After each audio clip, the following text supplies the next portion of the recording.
Bapak, saudara-saudara yang terkasih dalam Yesus Kristus, orang benar akan bercahaya seperti matahari dalam kerajaan Bapa mereka. Kata-kata Yesus sungguh jelas bagi kita, itulah upah atau ganjaran yang diberikan kepada orang-orang benar. Ya. Maka Yesus katakan, carilah dulu kerajaan Allah dan kebenarannya, maka yang lain akan ditambahkan. Itulah mereka yang mau menerima benih baik, firman Tuhan dalam hati mereka dan menghasilkan buah. Dan ketekunan mereka, bertekun. Baru ada masalah, merajuk tak ke gereja. Ada masalah sedikit, marah dengan Tuhan. Orang malah bertekun.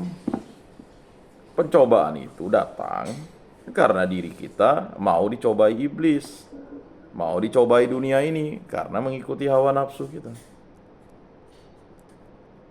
Ya, ada persoalan masalah, ya kan? Lalu yang disalahkan Tuhan. Seakan-akan Tuhan itulah keinginan iblis itu menyalahkan Tuhan. Ya. Jadi mengapa malaikat itu jatuh? Karena dia ingin menyamai Tuhan dan menyalahkan Tuhan. Mengapa Tuhan malah memuliakan manusia untuk tinggal di Taman Firdaus, bukan malaikat. Malaikat malah melayani Tuhan. Kan hebat hakikatnya, secitra dengan Allah. Jadi Bapak, saudara-saudara yang terkasih dalam Yesus Kristus, retret kita ini di dalam tempat ini menjadi suatu pulang kampung. Kepulangan kita seperti anak yang hilang itu, ya. Jika satu orang itu bertobat, ya kan, kerajaan surga berpesta. Kerajaan surga, Pak, berpesta. Kita tidak sadar, ya. Tetapi kita disadarkan oleh kasih Allah. Itulah mereka yang mau menerima benih yang baik. Itulah kesadaran, keinsapan. Firman Tuhan dalam hati mereka dan menghasilkan buah dari ketekunan mereka. Tekun, bertekun.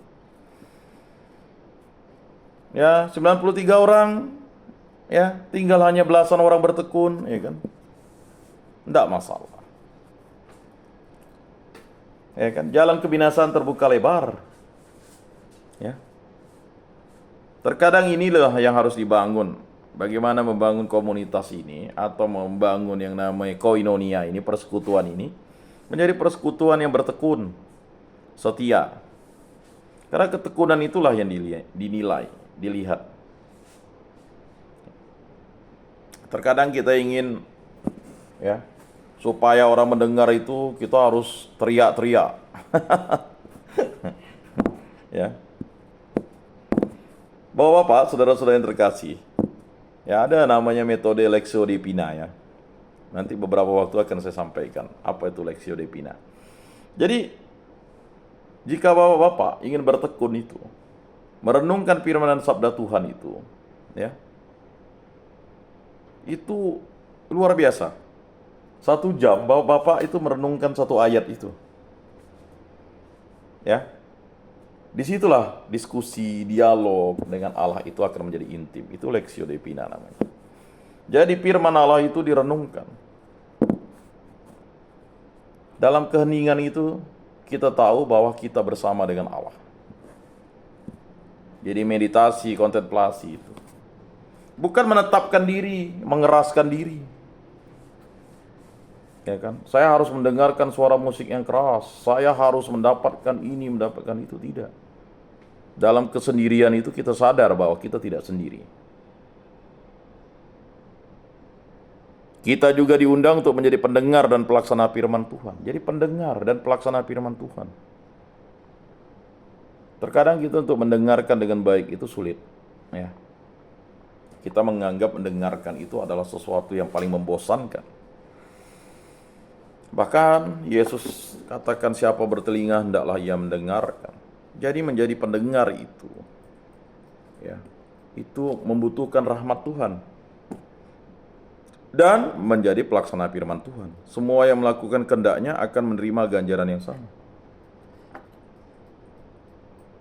Jadi bapak-bapak, saudara-saudara yang terkasih dalam Yesus Kristus, ya, ganjaran yang sama untuk hidup bersama Kristus di dalam kerajaan surga itu adalah suatu rahmat ilahi bagi kita. Makanya Bapak-bapak, saudara-saudara, marilah kita mengajak teman-teman kita, kawan-kawan kita untuk datang ke hadiratnya. Ya. Dan pasti akan terjadi penolakan-penolakan. Ya. Maka kita sekarang di sel-sel kita, di kamar-kamar kita ajak. Ya kan? Saya ingat waktu saya masih nyulu anak SMA dulu itu, saya absen satu persatu. Kemana? Di mana? Ya. Kalau sekarang kan bapak-bapak sudah dewasa, tidak perlu diabsen kan? Atau nanti Pak Andre absen kan begitu. Ya. Jadi semuanya 93 orang diabsen. Pak Atis absen, Pak Ngacam absen. Ya. Pak Dendi absen, pakai absen. Diabsen satu-satu. Kemana dia? Ya boleh juga sih. Karena jangan sampai saudara-saudara kita itu disesatkan. Mengapa dia tidak hadir? Apa alasannya? Dicatat. Oh, dia tidak mau hadir, Pak. Mengapa? Dia masih mau nyantet orang. Oh. Si B ngapa tidak hadir? Oh, dia masih main judi, Pak. Oh. Si C mengapa dia tidak hadir? Oh, dia susah, Pak. Dia masih mau kawin sana sini. Oh. Jadi terkadang untuk peduli sesama itu, inilah gunanya kita oikumene ini bersama-sama, ya kan? Oh, begini Pak, level Bapak tidak selevel dengan dia gitu. Karena Bapak ya pendidikannya lebih rendah dari dia, Pak. Jadi dia tidak mau hadir. Oh ya udah. Jadi kan saya punya data gitu, kehadiran. Oh, begitu.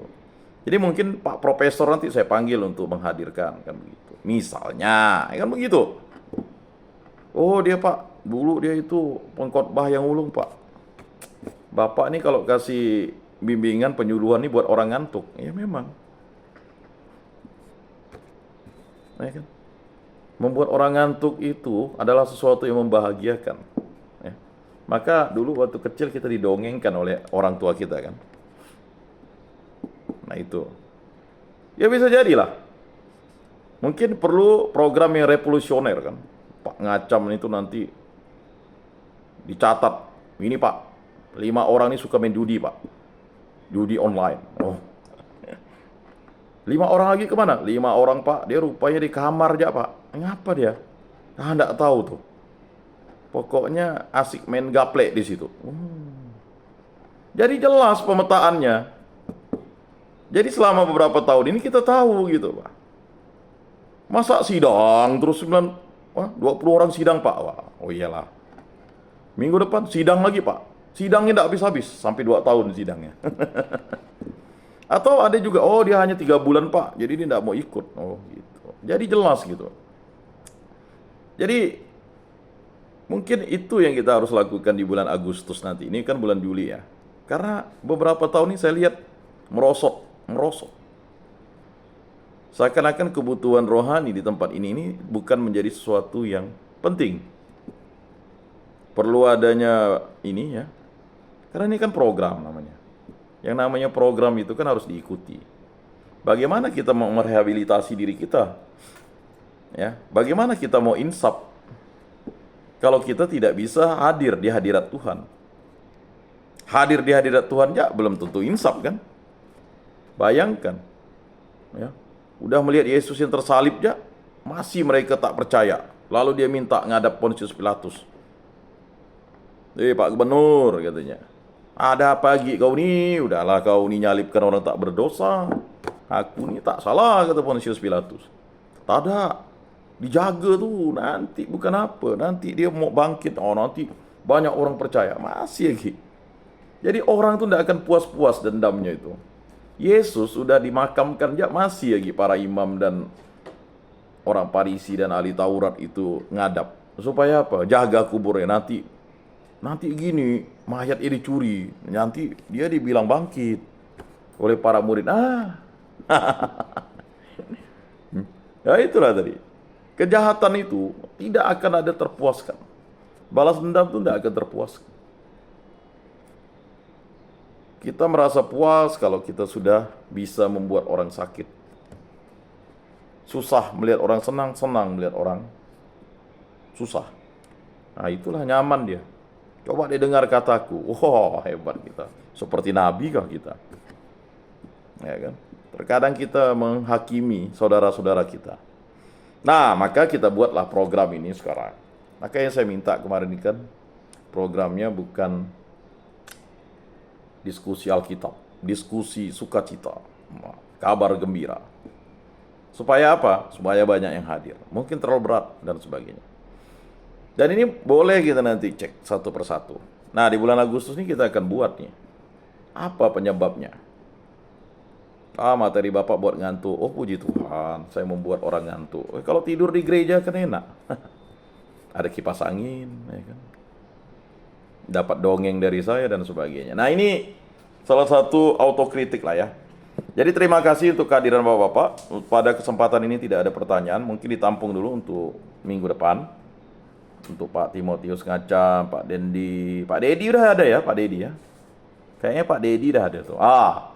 Kemarin saya cari-cari itu Pak Dedi itu. Ya, semangat terus Pak Dedi ya. Pak Atis ya, Pak Andre, Pak Buharjo. Luar biasa ketekunan ya.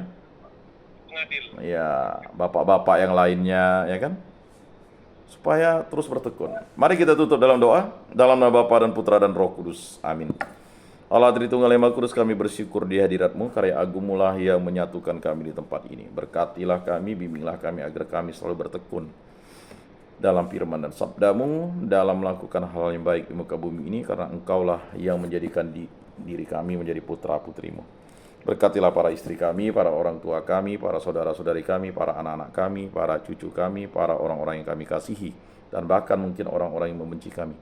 Agar kami selalu setia kepada Allah Tritunggal Yang Maha Kudus, kami saling mengampuni, saling memaafkan, saling menguatkan.